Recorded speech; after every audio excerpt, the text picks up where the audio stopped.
Hello friends, एक बार फिर से आपका स्वागत है।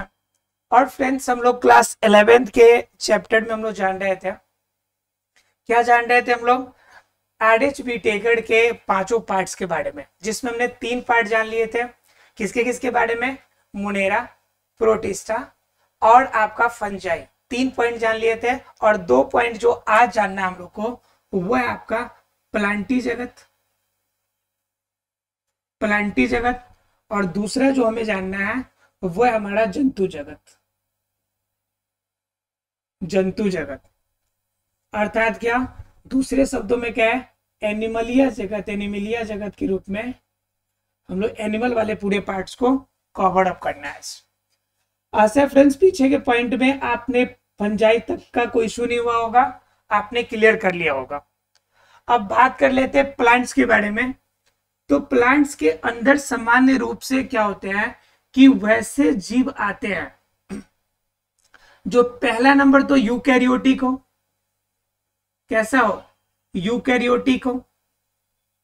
जब यूकैरियोटिक होगा, जब कोई जीव यूकैरियोटिक अवस्था में होगा, तो कंफर्म है कि उनके अंदर वो सारे गुण होंगे जो एक कोशिका के अंदर रहते हैं। सभी कोशिकांग से लेकर अस्पष्ट कोशिकांग से लेकर अस्पष्ट केंद्रक, अस्पष्ट केंद्रक एवं क्या आपका इसके अंदर कोशिका झिल्ली एवं स्पेशल और विशिष्ट रूप में जो इनके अंदर पाया जाता है वह पाया जाता है आपका कोशिका भित्ति। क्या पाया जाता है? कोशिका भित्ति आपका पाया जाता है। ठीक है। अब ये आपके कोशिकांग हो गए, केंद्रक हो गए, कोशिका झिल्ली और कोशिका भित्ति स्पष्ट रूप में पाई जाएगी। अब कोशिका भित्ति जो सामान्य तौर से इसके अंदर होती है, जो ये सेलुलोज की बनी होती है। किसकी बनी होती है? सेलुलोज की बनी होती है। अर्थात कि यह प्रोटीन का ही आपका क्या होता है? संगठित रूप होता है सेलुलोज। सॉरी, वसा का, प्रोटीन और वसा का संगठित रूप होता है यह सेलुलोज। इसी की कोशिका भित्ति बनी होती है। दरअसल क्या होता है कि कोशिका के अंदर, पौधों की कोशिका के अंदर कोशिकांग जो होते हैं और केंद्रक जो होते हैं, इनको सुरक्षा देने के लिए तो कोशिका झिल्ली होती है, लेकिन कोशिका झिल्ली के ऊपर भी आपकी एक और झिल्ली पाई जाती है जिसे हम लोग कोशिका भित्ति कहते हैं। क्यों? क्योंकि क्या होता है कि पौधे को आपका सभी प्रकार के मौसमों का सामना करना पड़ता है। सभी प्रकार के मौसम का सामना क्या? गर्मी के दिनों में तेज धूप लगेगी, वर्षा के दिनों में अधिक वर्षा होगी और ठंड के दिनों में अधिक आपका कम आपके टेम्परेचर का सामना करना पड़ेगा। उस कंडीशन में क्या होगा कि कोशिका झिल्ली होगी, वह उनकी आयु समाप्त हो जाएगी। तो इनको बचाने के लिए बाहरी कवर के रूप में क्या इस्तेमाल होता है? इनके अंदर कोशिका भित्ति होता है और यह सेलुलोज का बना होता है। इसीलिए क्या होता है कि जो आपके पौधे होते हैं, पौधे के बॉडी का जो सरफेस होता है वह क्या होता है? हार्ड होता है। बॉडी का सरफेस हार्ड होने का सिर्फ यही मतलब है कि यह आपका क्या, इसके ऊपर कोशिका भित्ति है। नहीं तो हमारी बॉडी जितनी सॉफ्ट है, उनके बॉडी के अंदर भी वो कोशिकाएं शामिल है। लेकिन डिफरेंस क्या है कि हमारे शरीर के अंदर कोशिका भित्ति नहीं है। अगर कोशिका भित्ति होती तो हमारी बॉडी भी हार्ड होती, लेकिन उनके अंदर ये चीज होती है, कोशिका भित्ति, इसलिए उनका बॉडी हार्ड होता है। उसके बाद यूकैरियोटिक में और एक विशिष्ट चीज इनमें पाया जाएगा और वो चीज है आपका लवक। वो चीज क्या है? आपका लवक, जो कि खास तौर से अन्य में नहीं पाया जाता। तो इनमें लवक पाया जाएगा और लवक भी जो इनके अंदर पाया जाएगा, वह लवक भी इनके अंदर 3 तरह के होंगे। ठीक है। एक तो होंगे आपका क्लोरोप्लास्ट, एक होंगे आपका क्लोरोप्लास्ट, दूसरा क्या होगा आपका? ल्यूकोप्लास्ट,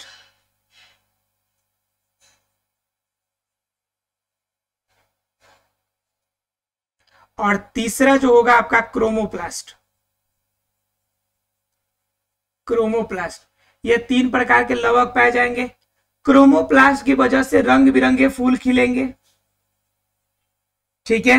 ल्यूकोप्लास्ट इसके भोजन के भंडारण में मदद करेगा। और आपका क्या होगा? जो क्लोरोप्लास्ट है, यह पौधे को हरा रखने में मदद करेगा। और यही ग्रीन पार्ट होने की वजह से यह जो प्लांटी है, यह प्लांटी जगत जो होगा वह स्वपोषी के रूप में कार्य करता है। जो प्लांटी होगा, ये पहला तो यूकेरियोटिक था, और दूसरा इसका कंडीशन क्या होगा कि यह सामान्य रूप से स्वपोषी होगा। ध्यान रखिएगा, मैंने वर्ड बोला है सामान्य रूप से। तो स्वपोषी किस कंडीशन में होगा? जब इनके अंदर हरा रंग होगा, अर्थात क्लोरोप्लास्ट इसमें पाया जाएगा। क्योंकि यही क्लोरोप्लास्ट इसके अंदर क्या करेगा?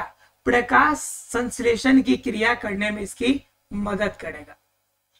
प्रकाश संश्लेषण की क्रिया करने में इनकी क्या करेगा? मदद करेगा। तो उस कंडीशन में ये क्या होगा? यह इसके लिए स्वपोषी के रूप में कार्य करेगा। लेकिन इसके अलावा इसके अंदर कुछ ऐसे भी जीव होते हैं जो विषमपोषी भी होते हैं, विषमपोषी भी होते हैं। अब विषमपोषी के अंदर भी अन्य प्रकार हो जाएंगे, जैसे कुछ ऐसे होते हैं जो परजीवी के रूप में काम करते हैं, कुछ ऐसे जो होते हैं जो आपका सहजीवी के रूप में काम करते हैं। ठीक है, तो परजीवी में क्या हो जाएगा? जो दूसरे जीवों पे निर्भर होकर अपना भोजन प्राप्त करे। तो परजीवी में क्या होता है? इनके अंदर हो जाएंगे कुछ ऐसे पौधे होते हैं जो कीटभक्षी होते हैं। क्या होते हैं? कीटभक्षी होते हैं, अर्थात कीटों को खाने वाले। जैसे आपके क्या हो जाएंगे? Pitcher plant. क्या होंगे? Pitcher plant. तो ये कीटभक्षी पौधे जो पीचर प्लांट है, यह क्या करेंगे? अपने मुंह स्पष्ट रूप से छोटे रूप में ये खोले हुए रहते हैं, ऐसे इस रूप में ऐसे छोटे खोले हुए रखेंगे।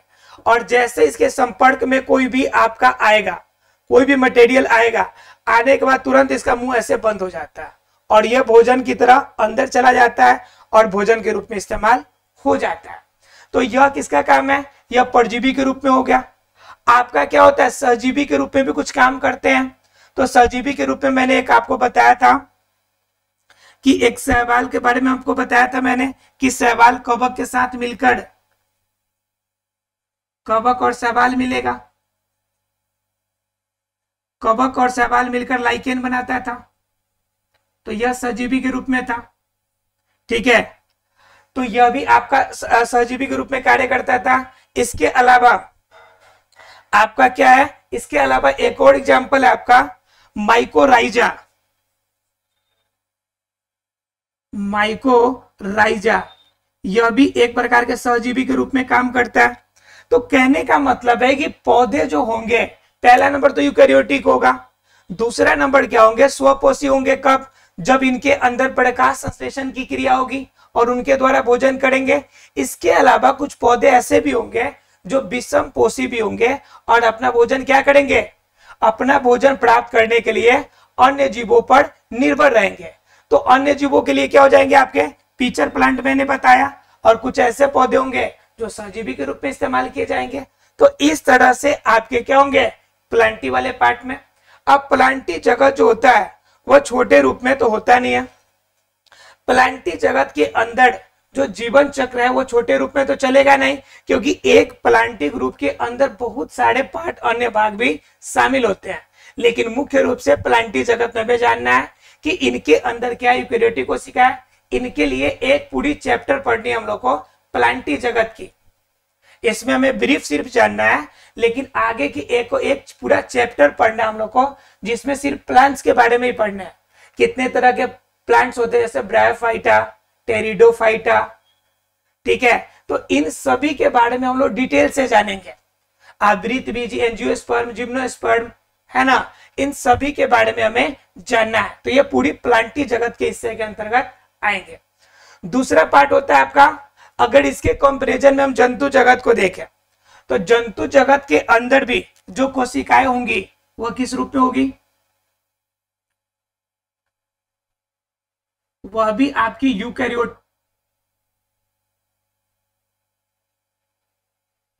यूकैरियोटिक ही होगी, यूकैरियोटिक ही होगी। लेकिन यूकैरियोटिक के अंदर इनमें क्या खास होगा कि इनके अंदर, यूकैरियोटिक के अंदर यह खास होगा कि इनके अंदर जो कोशिका होगी, उस कोशिका के अंदर सभी प्रकार के स्ट्रक्चर पाए जाएंगे लेकिन दो तरह के स्ट्रक्चर इसमें नहीं होंगे जो पौधों में पाए जाते हैं, जैसे कोशिका भित्ति की चर्चा करी हमने।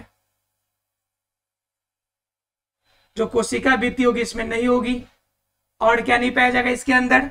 इसके अंदर लवक नहीं पाए जाएंगे, इसके अंदर लवक नहीं पाया जाएगा। अर्थात क्या, पौधों में हमने देखा कि इनके अंदर कोशिकांग केंद्रक झिल्ली सब कुछ सेम रहेगा जैसा प्लांट में, लेकिन दोनों में डिफरेंस क्या है कि इनमें कोशिका भित्ति पाई जाएगी जो इनको बाहरी रूप में सुरक्षा देगी, सेलुलोज की बनी होगी। और साथ ही साथ इनमें क्या होंगे कि इनमें 3 प्रकार के लवक पाए जाएंगे। अगर सोचिए कि जंतु के अंदर भी लवक पाया जाता तो हम लोग के बाल भी हरे हरे होते, मालूम चलता कि सोए रहते हैं, और बकरी आके बाल ही पूरा चबा गई, है कि नहीं। इसके अलावा अगर हमारे अंदर क्रोमोप्लास्ट होता तो ऐसा होता कि किसी का चेहरा लाल, किसी का चेहरा पीला, किसी का चेहरा ब्लू, अलग अलग कलर के चेहरे दिखाई पड़ते, अलग अलग तरह के पर्सनालिटी दिखाई पड़ते अगर क्रोमोप्लास्ट पाया जाता तो। लेकिन ऐसा तो संभव है नहीं, हम लोग की पूरी बॉडी ब्लैक एंड व्हाइट है, ब्लैक ब्यूटी नहीं तो व्हाइट ब्यूटी। तो ये किनकी वजह से है? क्योंकि हमारे बॉडी के अंदर लवक तो है ही नहीं, और लवक पौधों में पाया जाता है इसलिए वो ग्रीनरी दिखाई पड़ता है। साथ ही साथ उनमें क्रोमोप्लास्ट है इसलिए रंग बिरंगे फूल खिलते हैं। अच्छा होता है कि हम लोग के शरीर के अंदर भी कम से कम क्रोमोप्लास्ट होता है, तो किसी का चेहरा लाल और किसी का चेहरा हरा और किसी का पीला और उजला देखने को मिलता है। तो ये पहला आपका डिफरेंस है प्लांटी जगत और जंतु जगत के अंदर। उसके बाद अगर बात की जाए तो आपका क्या दूसरा आपका आता है कि पोषण की क्रिया के अंदर बात की जाए तो पोषण की क्रिया इनके अंदर अगर बात की जाए जंतुओं में पोषण किया जाए तो यह पोषण आपका विषम पोषी के रूप में आपका काम करता है। विषम पोषी का मतलब क्या हो गया? जीव जंतु तो सामान्य रूप से आपका क्या करता है, दूसरे जीवों पे निर्भर रहता है, आपका जैसे हेटेरोट्रोफ के रूप में ही काम करता है। जैसे आपने पढ़ा होगा स्वपोषी और परपोषी, तो उसमें यह पोषण की क्रिया किस रूप में करता है? परपोषी के रूप में, अर्थात कि दूसरे जीवों पे निर्भर रहकर। और उसमें भी हम लोग क्या कहते हैं, होलोजोइक में आते हैं, अर्थात कि अपना भोजन हम अंतर्ग्रहण करते हैं तब शरीर के अंदर जाके पाचन होता है, तब उनका शरीर में उपयोग होता है। ठीक है, तो पोषण की क्रिया में इसमें हमने जहां तक देखा था कि विषम पोषी, परजीवी, सहजीवी अलग अलग रूप में होते हैं, लेकिन हमारे बॉडी के अंदर जीव जंतु में सभी के सभी क्या होते हैं जी, परपोषी रूप में होते हैं, क्योंकि स्वपोषी का कोई चांस ही नहीं बनता है ना। और हमने जिसके अंदर जो आपका सेप्रोफाइटिक होते हैं, जो दूसरे जीवों मृत जीवों पे रहते हैं, वो तो जनरली एकोशिकीय होते हैं, उसे हमने मोनेरा और प्रोटिस्टा में तो पहले ही बांट दिया था। उसके बाद कुछ ऐसे भी जीव थे जिनके अंदर क्लोरोफिल और इसके अंदर नहीं पाया जाता, तो उसको हमने फंजाई ग्रुप में बांट दिया था। इसलिए जो हमारा जंतु जगत जो बच जाता है स्पेशल, वह क्या बच जाता है, हमारा परपोषी के लिए आपका बच जाता है। ठीक है, अर्थात कि भोजन करने के तौर तरीके आपके दूसरे पर निर्भर होके करेंगे। तो ये आपके जंतु और प्लांटी जगत में डिफरेंस आपका हो जाता है। तो अभी तक हमने क्या जाना कि आपके सबसे पहले अरस्तु ने स्टार्टअप किया, फिर आपका उसमें आगे बढ़ा था कैरोलस लिनियस ने अपना विचार दिया कि किस रूप में हम बांटेंगे जीव जंतुओं को, उन्होंने 2 प्रकार दिए। उसके बाद आरएच विटेकर ने कहा कि 2 जगत आपकी प्लांटी और एनिमलिया जगत से काम नहीं चलेगा, कम से कम कितने जगत चाहिए, 5 चाहिए। तो उन्होंने 5 बांटा, जिसमें मोनेरा, प्रोटिस्टा, फंजाई, प्लांटी और आपकी एनिमलिया, इन सभी के बारे में हमने चर्चा किया। अब क्या होता है कि अब कुछ और होते हैं जिनके तरह से वर्गीकरण किया जाता है, तो वर्गीकरण करने के कुछ और तरीके हैं, उनके बारे में जानेंगे। अच्छा फ्रेंड्स, यहाँ तक आरएच विटेकर के 5 प्रकार आपको क्लियर हो गया होगा। अब हम लोग देखेंगे कुछ और आपका बचे जिस मेथड से हम लोग क्या करते हैं कि जीवों को वर्गीकृत करने का कार्य करते हैं। तो वर्गीकृत में और कौन कौन से पार्ट हैं जिनके द्वारा वर्गीकृत किया जाता है और जो उपयोग में लाए जाते हैं, तो उनमें क्या पार्ट है आपका? पहला पार्ट हम लोग जानेंगे कृत्रिम के बारे में, अर्थात क्या कि कृत्रिम वर्गीकरण कैसे किया जाता है। पहला क्या जानेंगे कि कृत्रिम वर्गीकरण।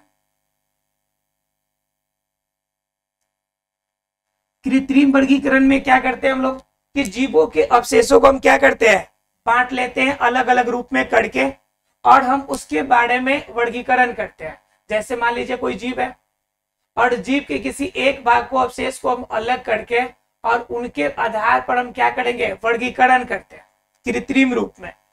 तो यह वर्गीकरण हमारी कहलाती है कृत्रिम, लेकिन यह ज्यादा कारगर साबित नहीं हुई, इसलिए आज के समय में इस कृत्रिम वर्गीकरण पे ज्यादा जोर न दिया जाता है, अर्थात कि कृत्रिम वर्गीकरण जो है उपयोग में नहीं लाया जाता है।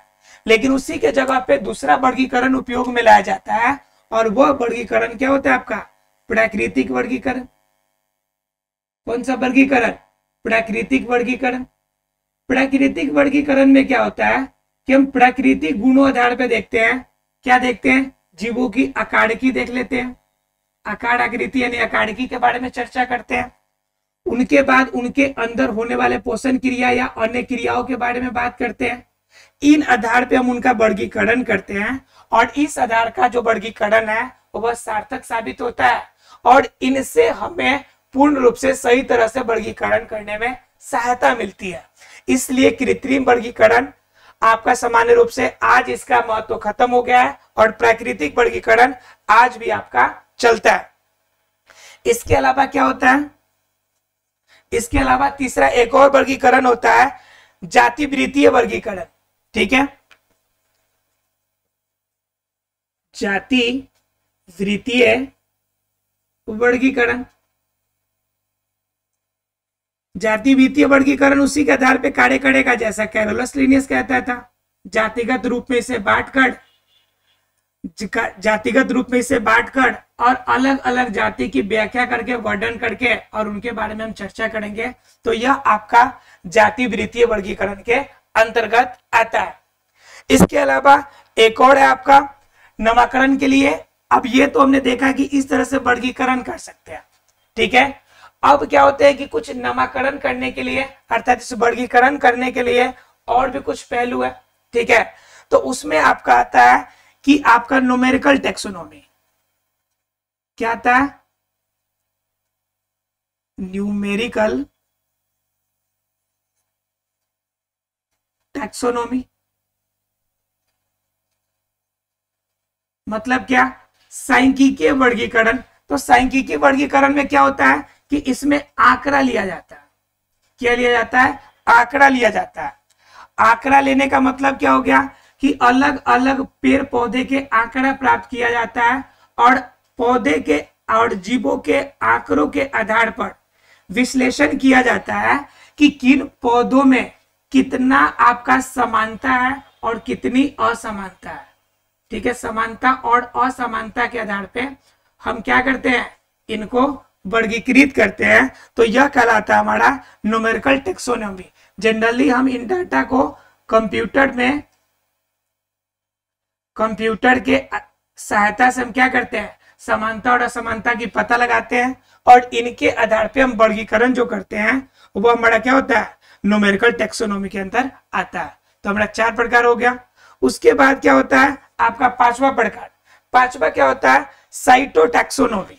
क्या होता है आपका 5वां, साइटोटैक्सोनॉमी। तो साइटोटैक्सोनॉमी में क्या होगा कि साइटोटैक्सोनॉमी के अंतर्गत क्या करते हैं कि हम जीवों के, आपकी कोशिका जो होती है, जीवों की कोशिका विशेष के आधार पर, सिर्फ कोशिका के संरचना और उनके कार्य के आधार पे जब हम वर्गीकरण करते हैं तो वह हमारा क्या होता है, साइटोटैक्सोनॉमी कहलाता है। अर्थात क्या, न्यूमेरिकल के अंदर हम आंकड़ा निकालेंगे, डाटा के अकॉर्डिंग पौधों और जीवों को समानता बांटेंगे, और साइटोटैक्सोनॉमी में क्या होगा कि हम उस कोशिका विशेष को निकालेंगे, और कोशिकाओं के आधार पर हम क्या करेंगे, उनके बारे में वर्णन करेंगे। तो यह हमारा क्या होगा, साइटोटैक्सोनॉमी होगा। उसके बाद आता है आपका केमिटो आपका टैक्सोनॉमी। केमिटो टैक्सोनॉमी। तो इसमें क्या होगा, इसमें क्या होता है कि इसमें जीवों को और पेड़ पौधों के केमिकल प्रॉपर्टी, अर्थात कि रासायनिक गुणों के आधार पर केमिकल जो प्रॉपर्टी होती है उस आधार पे हम क्या करते हैं कि इसकी व्याख्या करते हैं, अर्थात कि वर्गीकरण करते हैं जब केमिकल प्रॉपर्टी के आधार पर, तो इसे कहा जाता है कीमेटोटैक्सोनॉमी। अर्थात क्या, हमने देखा कि न्यूमेरिकल, साइटोटैक्सोनॉमी और कीमोटोटैक्सोनॉमी, अर्थात क्या, केमिकल प्रॉपर्टी के आधार पर। और सातवां जो होता है आपका सबसे आखिरी, वो है आपका मॉलिक्यूलर टैक्सोनॉमी। मॉलिक्यूलर टैक्सोनॉमी, तो इसमें क्या होगा, आणविक संरचना के आधार पर, जीवों के आणविक संरचना के आधार पर, आणविक संरचना के आधार पर जब जीवों का वर्गीकरण किया जाता है तब यह कहलाता है मॉलिक्यूलर टैक्सोनॉमी। तो इस तरह से हमने वर्गीकरण के सबसे पहले कैरोलस लिनियस ने स्टार्टअप किया। सबसे पहले स्टार्टअप तो अरस्तु अर्थात कि एरिस्टोटले ने किया था। उसने पूरे जीव जगत को दो भागों में बांटा था। अब जीव जगत के दो भागों में बांटने के बाद क्या किया, उनमें देखा गया कि कुछ कमी रह गई, तो उसके आगे कुछ वैज्ञानिकों ने उस पर चर्चा किया। आखिरी रूप में किसने किया चर्चा, आपका कैरोलस लिनियस ने आधुनिक रूप में सबसे बेहतरीन किया काम। तो उन्होंने भी दो ही भागों में बांट के रख दिया, प्लांटी और एनिमिलिया जगत। आरएच व्हिटेकर ने उसको और ज्यादा थोड़ा सा प्रोसेस को बढ़ाया, थोड़ा सा और विस्तृत रूप दिया और उन्होंने 5 भागों में उसे बांटने की कोशिश करी। उनके अलावा वर्गीकरण के अन्य मेथड भी किए जाते हैं, जिनमें आपका कृत्रिम वर्गीकरण के बारे में हमने चर्चा किया कि कृत्रिम वर्गीकरण भी एक प्रकार का वर्गीकरण स्वरूप होता है, लेकिन कृत्रिम वर्गीकरण का इस्तेमाल अब नहीं किया जाता। पहले किया जाता था, लेकिन अब कृत्रिम वर्गीकरण क्या होता है कि उपयोग में नहीं लाया जाता है। दूसरा आपका प्राकृतिक वर्गीकरण, इसके अंदर क्या होता है, आकार, आकृति, आकार की संरचना, बाह्य संरचना या फिर उनके अंदर होने वाली क्रियाओं के आधार पर हम क्या करते हैं, विश्लेषण करके और उनमें समानता और असमानता के द्वारा वर्गीकृत करते हैं, तो वह कहलाता है हमारा प्राकृतिक वर्गीकरण। उसके बाद तीसरा आता है आपका जातिवृत्तीय वर्गीकरण, जैसा कैरोलस लिनियस ने किया था, जातिगत रूप से अर्थात की संरचनाओं के समानता के आधार पर बांटना, तो ये जातिवृत्तीय में था।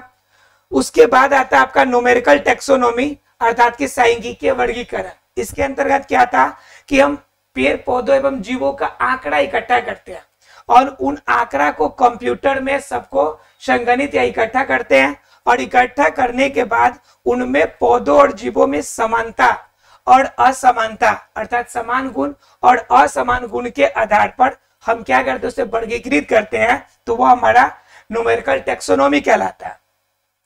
उसके बाद आता है साइटोटैक्सोनॉमी। यह क्या करता है, पौधों और जीवों के कोशिका संरचना के आधार पर जब वर्गीकरण होता है तब यह हमारा होता है साइटोटैक्सोनॉमी। उसके बाद क्या होता है आपका कीमेटोटैक्सोनॉमी अर्थात की केमिकल जब प्रॉपर्टी, रासायनिक अभिक्रिया और क्रियाओं के आधार पर जो जीवों के अंदर रासायनिक क्रियाएं होती है उनके आधार पर जब वर्गीकरण करते हैं तो उससे हम लोग कहते हैं कीमेटोटैक्सोनॉमी। उसके बाद आता है आपका आखिरी मॉलिक्यूलर टैक्सोनॉमी अर्थात की आणविक संरचना और किस रूप में जीव एक कार्य करते हैं, उनकी आणविक संरचना के आधार पर हम जब वर्गीकरण करते हैं तो उससे हम लोग क्या कहते हैं, मॉलिक्यूलर टैक्सोनॉमी। इस प्रकार से वर्गीकरण के अलग अलग रूप में वर्गीकरण करने के तौर तरीके हैं और सभी को हम लोगों ने जानने की कोशिश की। जैविक वर्गीकरण में कुल इतने ही आपके पार्ट्स के बारे में जानने होते हैं और यही आपके लिए इंपॉर्टेंट है। आशा है फ्रेंड्स यह जैविक वर्गीकरण आपको क्लियर हो गया होगा।